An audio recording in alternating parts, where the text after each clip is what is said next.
दोस्तों, एक निर्मल नाम का लड़का होता है। इसकी उम्र 25 साल के करीब होती है। यह एक जगह किराए पर कमरा लेकर रहता था। एक दिन रात के समय निर्मल अपने मकान मालकिन के साथ उसके कमरे में संबंध बना रहा था। वह इतनी जोरदार तरीके से संबंध बना रहा था कि इन दोनों की खूबसूरत सिसकारियां पूरे रूम में गूंज रही थी। थोड़ी देर के बाद अचानक इसकी मकान मालकिन की बेटी की आंख खुल जाती है। उसकी उम्र 19 साल के करीब थी। वह अपनी मां को अपने पास ना पाक के ये सोचने लगती है कि आखिर मेरी माँ गई तो गई कहाँ। फिर वह अपने कमरे से निकलती है और अपनी माँ के कमरे में झांक के खिड़की से देखने लगती है जो इसका किराएदार होता है और उसकी माँ एक दूसरे के साथ संबंध बना रहे थे। फिर ये लड़की अपना फोन निकलती है और इन दोनों के कुछ फोटो खींच लेती है और लगभग 2-3 मिनट की इन दोनों की वीडियो भी बना लेती है। वीडियो बना के ये चुप अपने कमरे में आ जाती है और यह वीडियो और फोटो देखने लगती है। उधर उसकी माँ अपने किराएदार के साथ संबंध बना रही थी और अपने तन की प्यास बुझा रही थी। लगभग 2-3 बार यह एक दूसरे के साथ संबंध बनाते हैं और जब तक जाते हैं तो फिर यह किराएदार लड़का अपने कमरे में जाकर सो जाता है। अब इन दोनों को जब भी मौका मिलता था यह एक दूसरे के साथ संबंध बनाया करते थे। दोस्तों, एक दिन निर्मल को अचानक ये पता लग जाता है कि उसकी मालकिन की बेटी को हम दोनों के अवैध संबंध के बारे में पता लग चुका है और उसे ये भी पता लग जाता है कि उसके फोन में हम दोनों के कुछ अश्लील फोटो है और वीडियो है। अब निर्मल को काफी टेंशन होने लगती है। अब वह यही सोच रहा था कि आखिर किया तो किया क्या जाए। अगर उसकी लड़की ने अपने पिता को यह वीडियो और फोटो दिखा दिए तो हमारी इज्जत खत्म हो जाएगी, हम कहीं की नहीं रहेंगे, हो सकता है हमें पुलिस स्टेशन भी जाना पड़ जाए। अब निर्मल तुरंत ही अपने मकान मालकिन यानी कि अपनी प्रेमिका को ये बात बताता है कि आपकी बेटी को हम दोनों के अवैध संबंध के बारे में पता लग चुका है। अगर तुम्हारे पति को उसने यह बात बता दी तो हम कहीं के नहीं रहेंगे। दोस्तों, फिर ये दोनों उस लड़की के साथ कुछ ऐसा कर देते हैं जिसकी हमने कल्पना भी नहीं की थी। जब इसके बारे में आप जानोगे तो आप तंग रह जाओगे, आपके होश उड़ जाएंगे और आप ये सोचने पर मजबूर हो जाएंगे कि आखिर यह हुआ तो कैसे हुआ। इसलिए इस कहानी में आप अंत तक बने रहिएगा क्योंकि इस कहानी से आपको एक बहुत बड़ी सीख मिलने वाली है। दोस्तों, स्वागत है आपका हमारे YouTube चैनल दस्तान स्टोरी में। अभी तक आपने हमारे चैनल को सब्सक्राइब नहीं किया तो चैनल को सब्सक्राइब कर लीजिएगा और वीडियो को लाइक कर दीजिएगा। दोस्तों, जितने भी भाई हमारी इस वीडियो को जहां से भी देख रहे हैं वह इस वीडियो के कमेंट में अपना नाम और अपनी सिटी का नाम जरूर लिखें ताकि अगली वीडियो में मुझे आपका नाम बोलते हुए खुशी हो। दोस्तों, इस कहानी की शुरुआत होती है उत्तर प्रदेश के कानपुर देहात शहर से, जहां पर एक छोटा सा परिवार रहता था। परिवार में पति पत्नी के अलावा उनकी एक 19 साल की बेटी थी जो अभी पढ़ाई लिखाई कर रही थी। इसका नाम पूजा होता है। पूजा पढ़ने लिखने में इतनी होशियार थी कि हर एक सब्जेक्ट में उसके काफी अच्छे खासे नंबर आया करते थे। पूजा ज्यादातर अपनी पढ़ाई पर ही ध्यान देती थी, इसलिए इसके माता पिता उसकी हर एक ख्वाहिश को पूरा किया करते थे और उससे काफी खुश भी रहा करते थे। दोस्तों, एक दिन उनके घर पर एक लड़का आता है। इसकी उम्र 25 साल के करीब होती है। इसका नाम निर्मल होता है। वह पूजा की माँ से कहता है कि मुझे यहाँ पर एक कमरा चाहिए रहने के लिए, मैं पास की कंपनी में जॉब करता हूँ। फिर पूजा की माँ अपने घर का एक कमरा इसको दिखा देती है। निर्मल को वह कमरा पसंद आ जाता है और किराए पर ले लेता है और वहीं पर उनके घर पर रहने लगता है। दोस्तों, अब इस तरीके से निर्मल को उनके घर पर किराए पर रहते रहते 1 महीने का समय गुजर जाता है। 1 महीने के बाद इसकी मालकिन कहीं ना कहीं निर्मल को पसंद करने लगी थी, प्यार करने लगी थी और उससे मिलना भी चाहती थी, लेकिन निर्मल से वह कहने से डरती थी कहीं उसको बुरा न लग जाए। दोस्तों, 2-4 दिन की ही गुजरे थे कि पूजा अपने स्कूल पढ़ाई लिखाई करने के लिए चली जाती है और उसका पति भी ड्यूटी के लिए चला जाता है। अब ये दोनों घर पर अकेले ही रह जाते हैं। पूजा की माँ अपने किराएदार के कमरे में चली जाती है और उससे बातचीत करने लगती है। लगभग 10 मिनट तक उससे बातचीत करती है। फिर वह अपने दिल की बात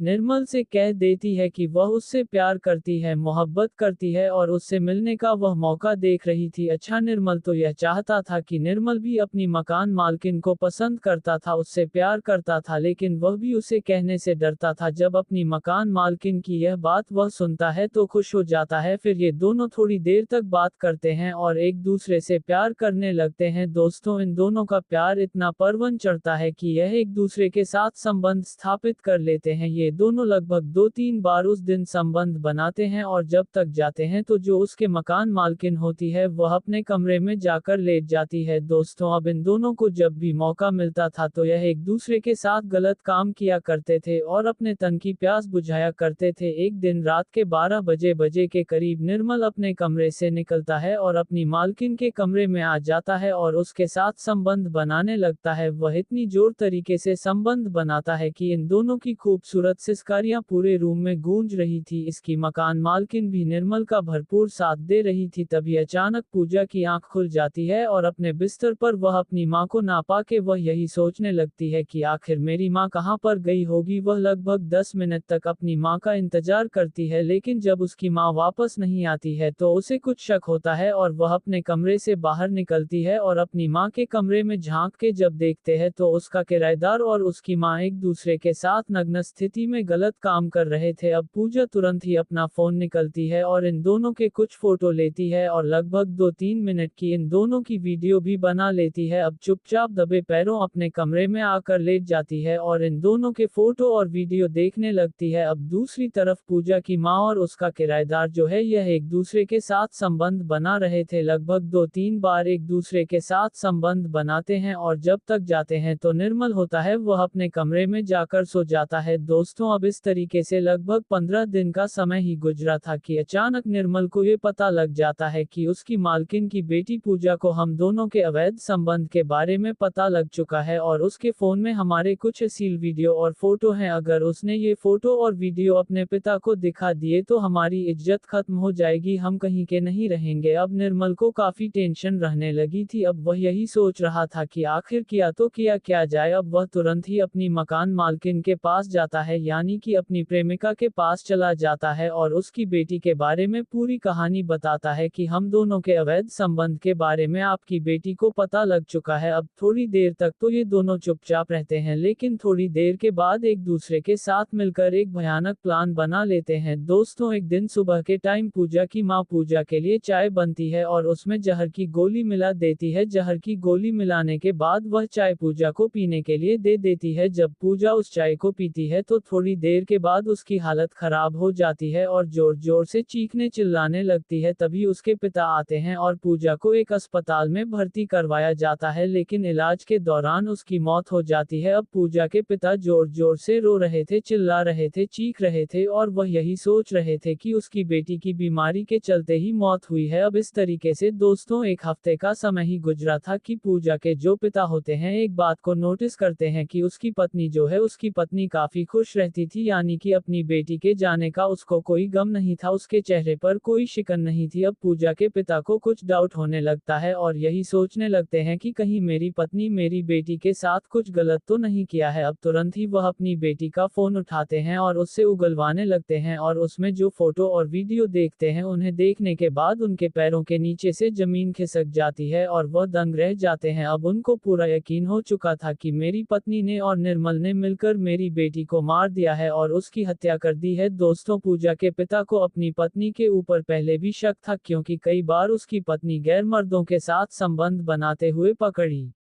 गई थी कि अब उसके पिता को पूरा यकीन आ चुका था कि निर्मल ने और उसकी पत्नी ने ही पूजा को रास्ते से हटाया है। अब वह तुरंत ही पूजा का फोन लेकर नजदीकी पुलिस स्टेशन पहुंच जाता है और वहां के दरोगा को वह फोटो और वीडियो दिखाते हैं और निर्मल के ऊपर और अपनी पत्नी के ऊपर अपनी बेटी की हत्या का मुकदमा दर्ज लिखवा देते हैं। अब तुरंत ही ये दरोगा हरकत में आते हैं और एक पुलिस बल लेकर उनके घर पहुंच जाते हैं और तुरंत निर्मल को और उसकी पत्नी को गिरफ्तार कर लिया जाता है और थाने लेकर पहुंच जाते हैं। तो दोस्तों, सबसे पहले इनसे पूछताछ की जाती है, लेकिन शुरुआत में तो ये कुछ बताते नहीं है, लेकिन जब उनके ऊपर शक्ति का प्रयोग किया जाता है तो ये टूट जाते हैं और पूरी कहानी बता देते हैं। पूरी कहानी बताने के बाद दोस्तों इनको अदालत में पेश किया जाता है। वहां से जज साहब इनको सजा सुना देते हैं, इनको उम्र कैद की सजा सुना दी जाती है। दोस्तों, इस कहानी को सुनने का हमारा मकसद आप लोगों को परेशान करना या आपका दिल दुखाना नहीं था, सिर्फ आप लोगों को सचेत सचेत और जागरूक करना था कि हमारे समाज में इस तरह के लोग भी रहते हैं, इस तरह के मानसिकता वाले लोग भी रहते हैं जो रिश्ते को तोड़ देते हैं, रिश्तों को शर्मसार कर देते हैं। पूजा की मां ने जो पूजा के साथ घिनौना काम किया था वह बेहद ही शर्मसार करने वाला काम था, रिश्तों को तोड़ने वाला था। हालांकि उसको ऐसा नहीं करना चाहिए था क्योंकि वह उसकी सगी बेटी थी, बाकी हवास की आग में वह अंधी हो चुकी थी और उसकी वजह से उसने अपनी बेटी को ही रास्ते से हटा दिया। दोस्तों, इसके बारे में लोगों को सोशल मीडिया और अखबारों के माध्यम से यह पता लगा तो लोग ये सोचने पर मजबूर हो गए कि ऐसी मां को तो मर जाना ही बेहतर है। बाकी दोस्तों, इस कहानी से आपको क्या सीख मिलती है, आप हमें कमेंट सेक्शन में बता सकते हैं। फिर मिलते हैं एक और नई कहानी के साथ, तब तक के लिए जय हिंद दोस्तों।